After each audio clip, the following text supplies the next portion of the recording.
Alors que la saison de Koh Lanta, le feu sacré bat son plein sur TF1, de nombreux téléspectateurs et internautes s'interrogent sur l'hygiène des aventuriers durant le tournage. Télé Loisirs vous dit tout. Outre la faim, les blessures, la fatigue et les redoutables alliances, les aventuriers de Koh Lanta, le feu sacré doivent également faire face aux problèmes d'hygiène. Car entre douches sommaires et mauvaises odeurs, la vie sur le camp peut vite se transformer en cauchemar. Depuis la création du jeu de TF1 en 2001, de nombreux aventuriers ont en effet fait part de leur délicate expérience à ce sujet. Dentifrice, préservatif, serviettes hygiéniques, papier toilette. Télé Loisirs vous dévoile comment font les candidats pour garder un semblant d'hygiène durant le tournage de Koh Lanta. Koh Lanta 2023, des serviettes hygiéniques pour les aventurières participées à Koh Lanta, ce n'est pas exactement comme passer une semaine dans un club de vacances. Mieux vaut donc faire un petit tour chez le coiffeur avant le début du tournage, à l'image de Benjamin, le feu sacré, qui a vécu comme un handicap sa longue chevelure. Sur place, aucune pince à épiler. Il est donc arrivé que certaines candidates tentent d'en fabriquer avec des petites branches en bois. En revanche, serviettes hygiéniques et tampons sont évidemment fournis par la production, dans une caisse de survie. Mais l'aventure est si intense qu'un dérèglement survienne, on vit tellement un traumatisme sur le corps, si est tellement un choc pour le corps de ne pas manger, être fatigué, que souvent on n'a plus nos règles. J'ai mis 2 mois et demi à les avoir à nouveau confiées, ainsi Loana, le totem maudit. Koh Lanta, le feu sacré, de la cendre pour se laver les dents. Pour se laver, sauf s'il bénéficie d'une récompense à l'issue d'une épreuve de confort, sachez que les aventuriers de Koh Lanta n'ont évidemment ni savon, ni shampoing, ni dentifrice.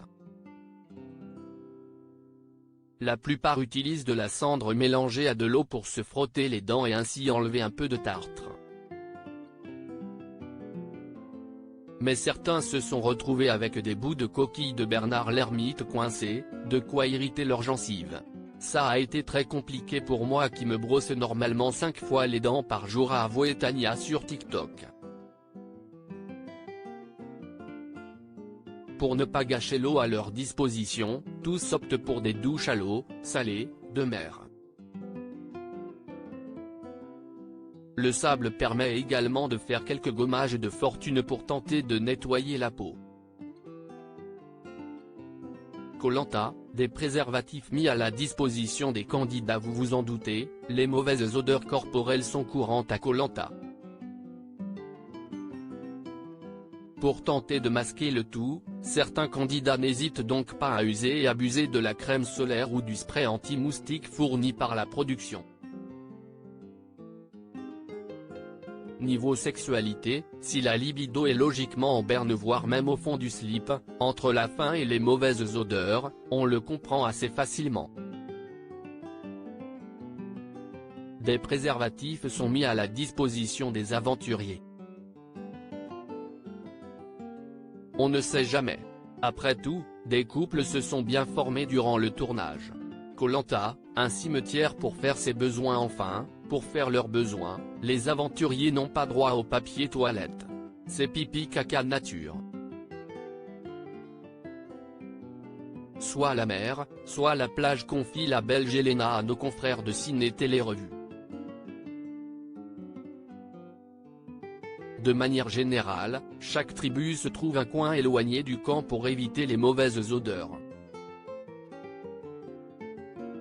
On fait un petit trou, on fait nos besoins puis on plante un bâton dans le sol pour éviter que les autres aventuriers aillent sur notre territoire, détaille Tania sur TikTok. Mais face au manque de nourriture, ne pensez pas qu'on va aux toilettes tous les jours, c'est très espacé, précise, de son côté, Elena. À lire aussi libido en berne, manque d'hygiène, règles. Les confidences de Loana sur l'intimité dans Koh Lanta.